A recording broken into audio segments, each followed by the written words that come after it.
ఫిబ్రవరి 5 ప్రభావశీలురైన వ్యక్తులను లక్ష్యంగా చేసుకొనుట. మీరు ఒక నాయకులు కాబట్టి మీ మాటలు మరియు క్రియలు ఇతరులను ప్రభావితం చేస్తాయి. వారు తమను తాము చూసుకోవడం మానేసి మార్గదర్శకత్వం కోసం మరియు నియమాల కోసం మీ వైపే చూస్తారు. అపవాది కేవలం అధికారం, తెలివితేటలు గలవారనే ఆశిస్తాడా? లేదు. పరిశుద్ధులుగా పేరు పొందిన వారిని పడగొట్టి వినోదం చూడడం వానికి ఇంకా ఇష్టం.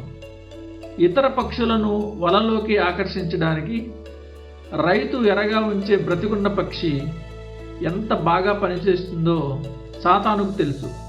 అది వాని కుయుక్తి. మనలో అత్యున్నతమైన వారి బలహీనత కూడా అటువంటిదే. ఇతరులను ఉచ్చులోకి లాగడానికి వాడు అత్యంత పరిశుద్ధులైన వ్యక్తినే ఎరగా వాడుకుంటాడు. గొప్ప పితరుడైన అబ్రహామే నీవు నా సహోదరువని చెప్పు అని శారాను అబద్ధం చెప్పేలా ప్రేరేపించాడు. ఆదికాండం 12:13. బేతేలులోని ఒక ముసలి ప్రవక్త దైవజనుణ్ణి దారి తప్పించాడు. ఆ ముసలి ప్రవక్త యొక్క భక్తి, వయసు పట్ల ఉన్న గౌరవమే ఆయన మాటలకు అధికారాన్ని ఇచ్చాయి. తద్వారా దైవజనుడు మోసపోయాడు.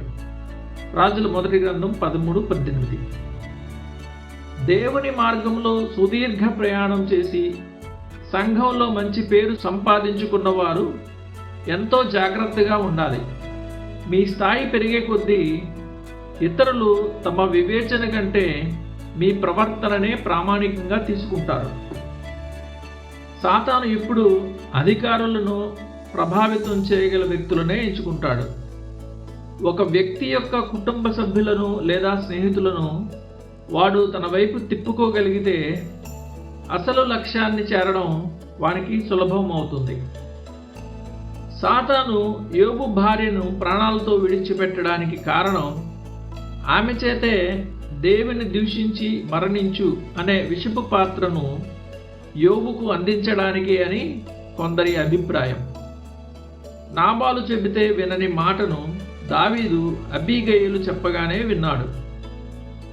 హవ్వ ద్వారా ఆదాముకు పండును, దెలీలా ద్వారా సంసోనుకు ఓటమిని, పేతురు ద్వారా క్రీస్తుకు శోధనను సాతాను పంపాడు.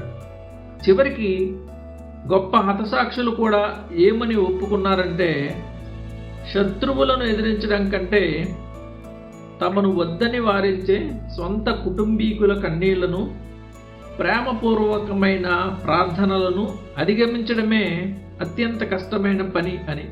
పౌలు కూడా అదే వేదనతో ఇలా అన్నాడు, ఇదేమి మీరు ఏడ్చి నా గుండె బద్దలు చేసేదరేలా? నేనైతే ప్రభువైన అయిన యేసు నామము నిమిత్తము యెరూషలేములో బంధింపబడుటకు మాత్రమే కాక చనిపోవుటకును సిద్ధముగా ఉన్నాను. అపోస్తలుల కార్యములు 21:13.